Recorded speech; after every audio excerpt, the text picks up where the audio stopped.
Associate here at Tech. I am filling in today for our president and attorney, Jonathan Sines, while he's away on important business. We are super excited about today's program. We have a very exciting guest here today to talk about some recent Supreme Court victories, as well as the upcoming legislative session and all the exciting things that come with that. Before we get into it, I want to just give a quick plug to our event coming up. Texas Faith Fest is September 26th and 27th. This is going to be a really exciting weekend here in Austin, Texas, in the heart of Texas. It's at Great Hills Baptist Church, and we've got a lot of exciting speakers already announced and more to come. So definitely put it on your calendar, and I believe you can go ahead and register for tickets. So get on your calendar, go ahead and get yourself a ticket before they sell out, and we will be excited to see you there. With that, I'd like to introduce today's guest. We have with us Representative Matt Shaheen to speak today on recent Supreme Court victories and how they impact Texas. Representative Shaheen is a wealth of knowledge, serving Texas House District 66 in the Collin County area. Representative Shaheen serves as chairman of the House Committee on Elections, and he serves as a member on the Committee of Higher Education and the Sunset Advisory. Mr. Shaheen served 5 years on the Collin County Commissioner's Court prior to that, and he's a technology executive with 30 years of experience, specializing in corporate digital transformation. He and his wife, Robin, have been married for 31 years, and they have been blessed with 3 children. Matt and his family attend Prestonwood Baptist Church, where Matt serves as a deacon and volunteer on the Church Crisis Pregnancy Center board. Representative Shaheen is a native of Virginia, where he received his bachelor degree from Randolph-Macon College and won all-conference honors in football. He holds a master's degree from SMU. Representative Shaheen has led the charge on a variety of faith and family issues, including protecting children from the harmful and dangerous content online. Representative Shaheen, thank you so much for joining the show. Yeah, you bet. Thanks for having me. So I want to talk today about the recent Supreme Court victory, Free Speech Coalition versus Paxton. But before we get into that, let's just start at the beginning. Let's talk about HB 1181 from 2023. You successfully passed this bill in the Texas legislature, protecting children from accessing pornography online and harmful materials by ensuring that these content producers verified the age of their users. We can get to the lawsuit in a minute, but from your perspective as an elected official, why was this so critically important? Why did you take so much time out of your day to make sure that this legislation got passed? Yeah, it really is an important topic. I think it's very clear that there is constant attempts to sexualize our children. I think most people understand this is really a spiritual battle. The Bible talks about the evil one roaming the earth, seeking who he can destroy, and he's clearly after our children. And we're well aware of this in the Texas legislature, and we've passed really a multitude of pieces of legislation to protect our children from being sexualized. And this was a core piece of that. And, you described it correctly. It's a piece of legislation that was passed, and all it does is it requires pornographic websites to perform age verification.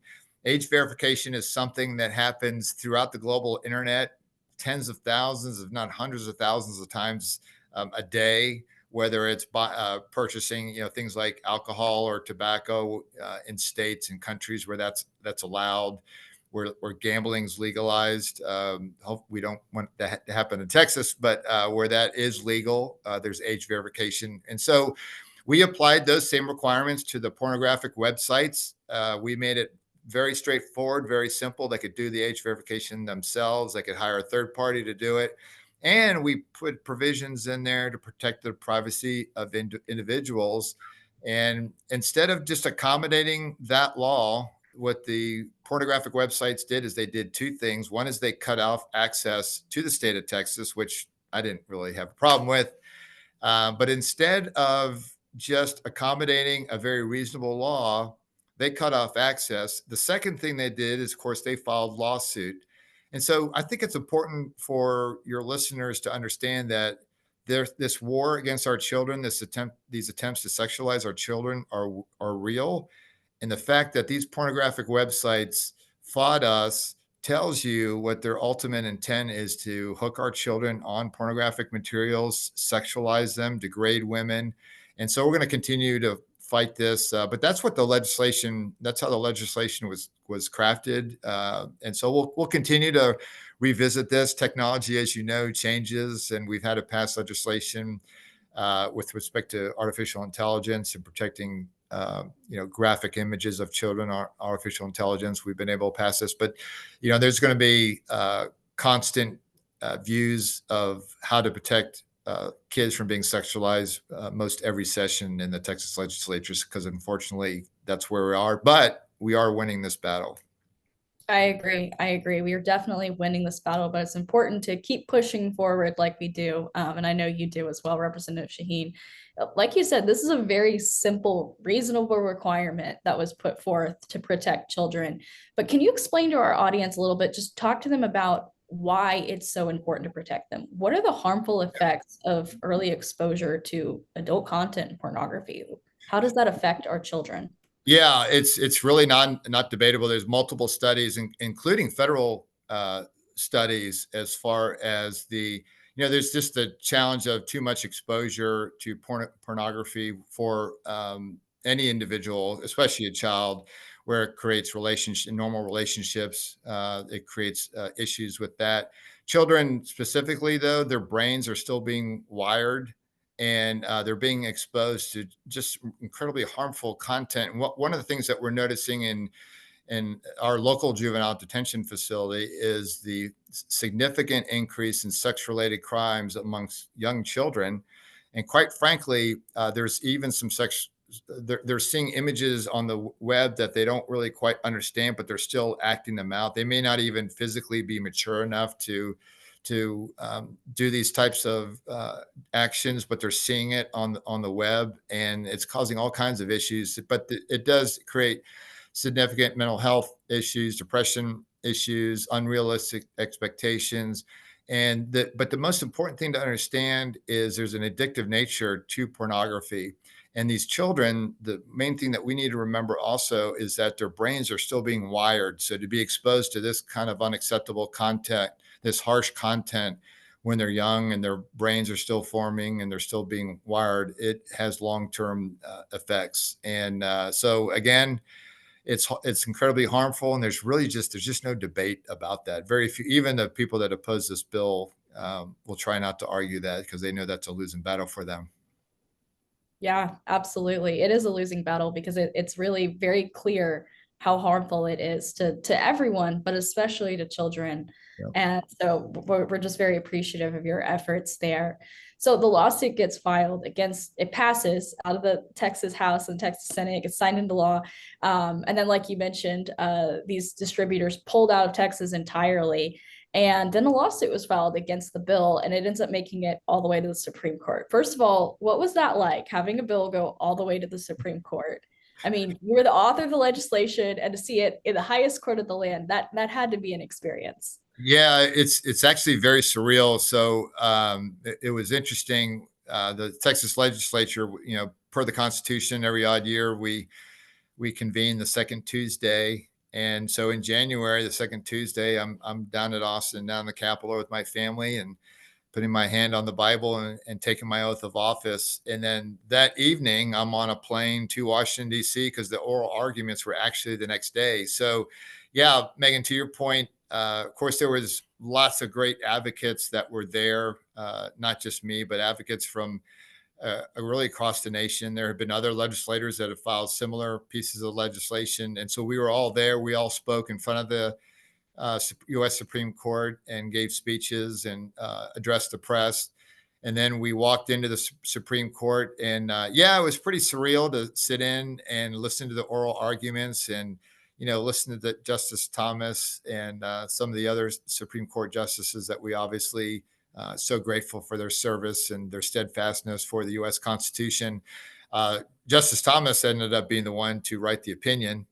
And it was pretty surreal. Probably the biggest impact, though, I think, was really two things. One is one of the justices. There was this back and forth, and let me tell you, like the pornographic websites, they formed this innocuous sounding entity called the Free Speech Coalition. But let's be clear, these were pornographic websites.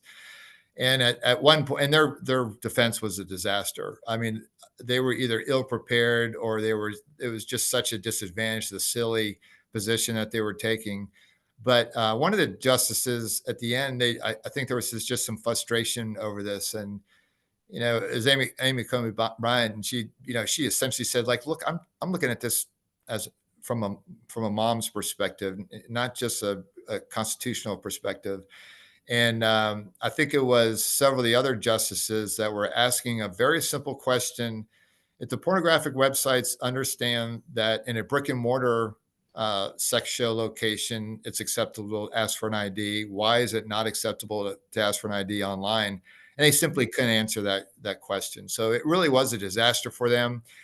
They misrepresented the legislation. I told you earlier when we were talking about the structure of the legislation that there's provisions in there not allowing people to store the data, that it's not stored, and they misrepresented that fact. So again, it was a pretty incredible experience, and as we all know, it was upheld about 3 weeks ago by the Supreme Court, and just a huge victory for our children, with more to come. I actually have another piece of legislation that protects children from being exposed to sexual performances. That was in response to all these just disgusting drag shows in front of children. That's going to make its way to the U.S. Supreme Court as well. But this was just a big victory for Texas children, and really children across the nation, because there's other states that are now replicating this statute. That's amazing. It's super cool to hear about just the firsthand experience, firsthand account of what actually went on at the Supreme Court. So let's talk about the ruling for a minute. I believe it was a 6-3 ruling in your favor. What Yep. did you think about the arguments posed by both sides? I mean, you mentioned this a little bit. Were there any surprises that you felt like came down? There was no surprises. It was disappointing, like I was alluding to earlier, that there was just a misrepresentation of the statute. But it was the problem that the pornographic websites had is they were trying to argue that there was this unreasonableness, and that was quickly shot down, just because again, IDs are required for brick and mortar. And then it was there was a concept of what level of scrutiny were you to apply to this as well. So I think one of the implications here, this was really the first piece of legislation like this that was before the U.S. Supreme Court. And the fact that we've won this has established a precedent that's going to be very helpful for us as far as protecting children further on. There's obscenity laws that are in place, but the problem with those is they're 70, 80 years old. And a lot of those had to do with items that were actually mailed to people's houses and other type of obscenity being exposed publicly. And the challenge with that is that obscenity statutes have to do with local standards.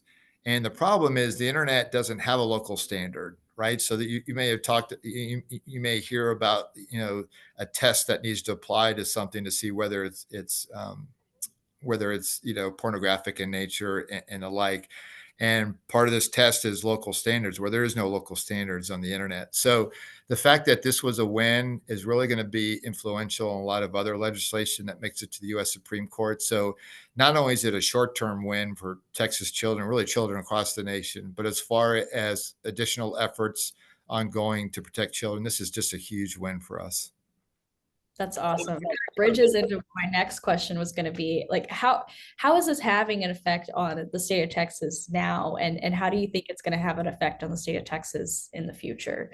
Yeah, it'll be another provision to protect children from this. It's a hurdle, if you will. But when you deal with technology, there's always ways to try to work around the technology.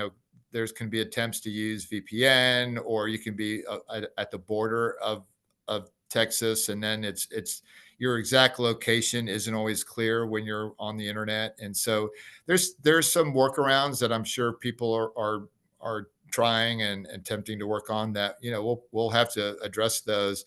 But broadly speaking, there's multiple efforts, there's multiple ways to try to target children. And so this is just one of those avenues. Again, this was pornographic websites, so we still have issues with social media. So we've done age verification laws with respect to like the app stores, like with the Google apps and Apple App Store. And so there's some additional pieces of legislation that have been passed as far as age verification for those, right? Because there's a whole avenue with just apps on your phone that could possibly expose children to sexual content.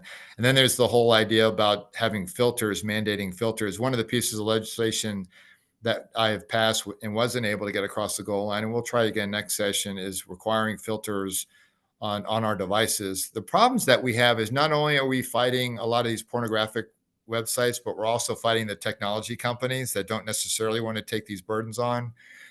So we're having to unfortunately fight them. They're part of some of the opposition. So we're going to continue to chip away and make gains, but it's just a huge impact for children, really across the nation, not just Texas.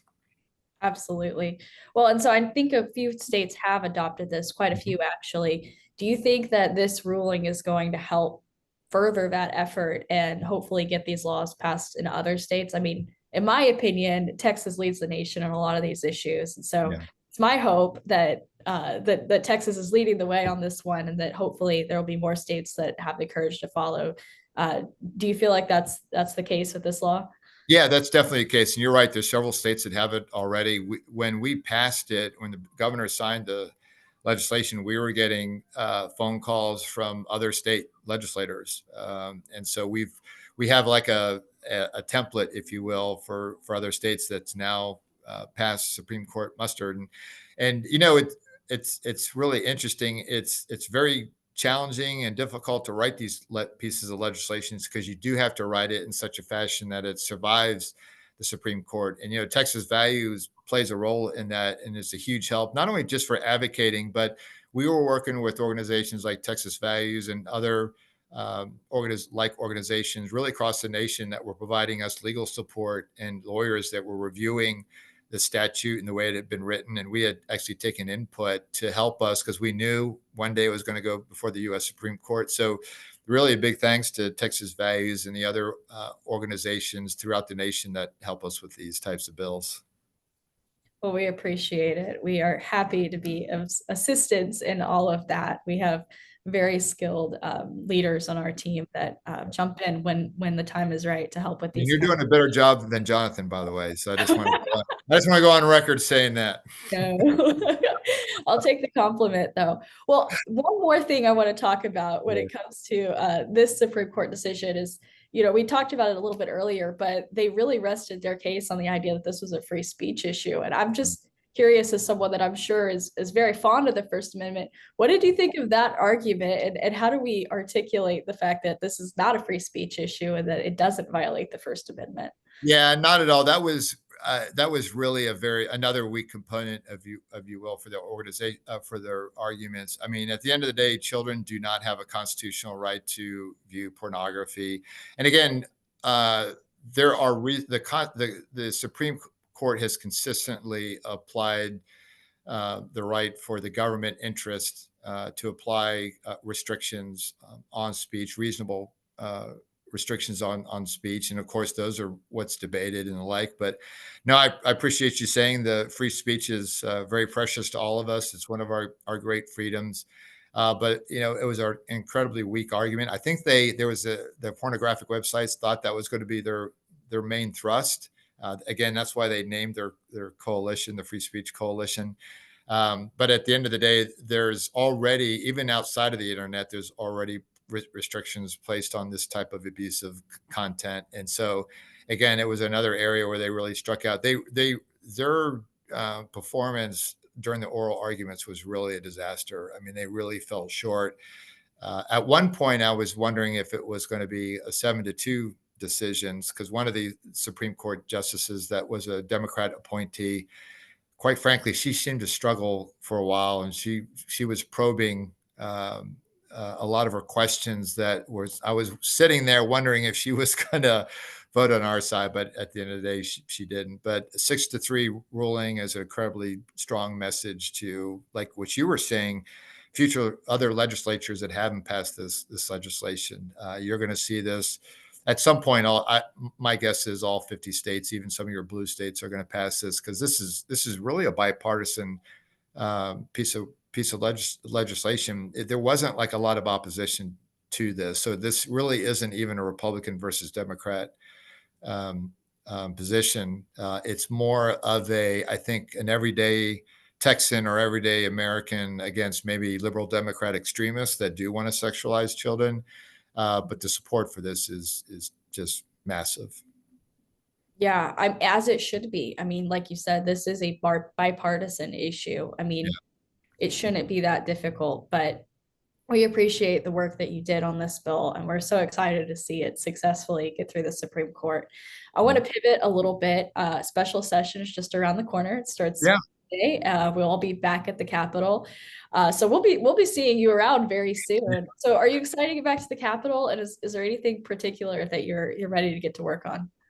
Yeah, so the governor called us back for special session. He's the only one that can do that constitutionally, and so yeah, there's a couple pieces of legislation that I have my eye on. There's the banning of taxpayer-funded lobbying. That's a fight that I've been involved with, and there's actually an election piece of legislation that I had filed that hadn't gotten across the goal line that the governor put on the special session. I'm really grateful. That gives the attorney general the power in the state of Texas to prosecute election crimes if a local district attorney doesn't prosecute election crimes. That's a problem that we have in some areas of the state of Texas.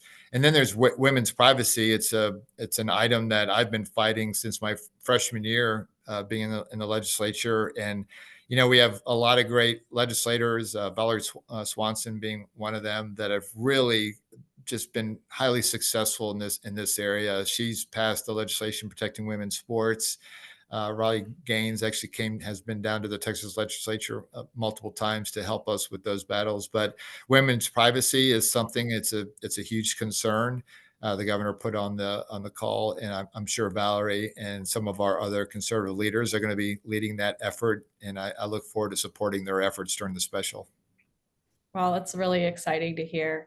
Well, thank you so much for joining the show today. I think that that was extremely informative for myself and for our audience, just to hear the breakdown and the personal story of going to the Supreme Court and getting to hear all of that firsthand. So thank Yeah. you so much, Representative Shaheen, for joining the show. We appreciate it. You bet. Thanks for having me. Bye bye. Well, I hope that was very informative. It's always great to hear from Representative Shaheen. He's on the front lines at the Texas Capitol working on faith, family, and freedom legislation. With that said, there's a few more issues at the Capitol with special session just around the corner, like we just mentioned. The Texas Women's Privacy Act. This is a critical piece of legislation that will ensure that women's safe spaces are protected by ensuring that they stay sex separated. So we are super grateful for Governor Abbott, who placed this on the special session, and we are excited to get back to the Capitol and hear about that. But I want to give a quick plug to a few more important things that are going on that hopefully you've either heard about or you're hearing about them again. Texas Values University. If you haven't already started Texas Values University, you need to get it started. It's the perfect time. It's the summer. Kids are home from school. It's $25 and it's available at texasvaluesuniversity.com. And it's got information to help you understand the issues better and learn how to advocate for the issues you care about. So we have information and courses available on things like the Save Women's Sports Law and learning about that and how that works and why it's so important. Things about the abortion industry, courses on that. Why is it so important to save babies? Why do we have the beliefs that we do? As well as religious liberty and how we continue to protect those as a state. And then on top of that, we have legislative advocacy, which is also a huge deal. So if you are interested in coming down to the Capitol at any point, this is definitely something for you. It teaches you about how to advocate for your beliefs at the Capitol, as well as other places around Texas. So that's a very exciting thing that our team has been working on for quite a while, and it is out. So if you haven't already gotten Texas Values University, I highly encourage you to do that. And last but not least, we have Texas Faith Fest, which is just around the corner. It is September 26th and 27th this year in Austin, Texas. So go ahead and save that date on your calendar. I promise you won't want to miss this. And I believe registration is open. So go ahead and get your tickets. Get them now before they sell out. We've got some incredible speakers that have already been announced, and I'm sure we'll have more in the weeks to come. But a few I just want to point out real quick is we have Chloe Cole, who actually is a detransitioner, and she's going to talk about the importance of protecting children and why laws like SB 14 are so important to the safety and the well-being of children. She's going to tell her story about that. We also have Morgan McMichael. She is a TPUSA contributor and Gen Z political commentator. And she's going to be at Texas Faith Fest again this year. She was there last year and she had so much fun that she's coming back again this year. We're super excited to have her. And she'll be talking about what it's like to be a young conservative in politics in this arena, and what it means in this day and age to be involved. So we're super excited to have her there as well. Like I said, registration is open, so be sure to get your tickets as soon as possible, and we will hopefully see you there. We have a website launched for that, texasfaithfest.com. So be sure to check that out. And we even have photos up from the last year. So if you missed last year and you want to go and see what a great time we had, definitely check that out to see what you're in store for this year. But highly encourage you to go ahead, get that on your calendar, bring a friend, bring someone that might not be involved in the issues that you care about, bring them and let them learn firsthand about the importance of being pro-life and protecting religious liberty, because this is a conference for everybody. So bring your friends, bring your family, bring somebody with you. It's going to be a blast, and we're super excited about that. So that concludes our show for today. Thank you so much for joining us, and we'll see you next time.